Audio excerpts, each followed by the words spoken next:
Густой дым и шквалистый ветер – так выглядит сегодня Борзя. Штормовое предупреждение обернулось для этого города еще и огненной стихией. Пожар начался с местной свалки и за считанные минуты дошел до жилых домов. Загорелись надворные постройки. Ну, с полигона шуршал, пал шел, зашел от атомной оттуда искры полетели, и все, мы загорелись. Практически сразу же к месту возгорания стянули специальную технику, задействовали водовозки. В районе провели срочное заседание и объявили чрезвычайную ситуацию. Оперативные доклады на пульт дежурного диспетчерской службы теперь поступают ежечасно. Привлекли мы туда все те силы, которые у нас имеются на территории городского поселения. Это пожароспасательная часть номер 14, 3 автоцистерны и 2 автоцистерны войсковой части 06705.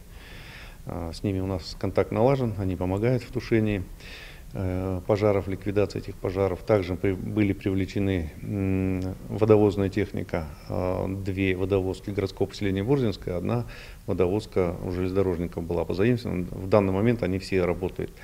Сами жители вынуждены дежурить у своих домов и оперативно тушить возникающие возгорания. На данный момент известно о сгоревшей квартире в жилом доме барачного типа, а пожарные команды стараются вовремя успевать ко всем очагам. Можно сказать, насколько сложная ситуация? Пока неизвестно, ветер большой. У нас там просто мы с пожарной командой, у нас там горит, мы туда полетели. То есть сегодня несколько возгораний? Очень много. Местные власти обращаются к населению с просьбой без надобности не выходить на улицу, ограничить топку печей и вовремя реагировать на все случаи возгорания. Владимир Лишенко, Забайкалье+.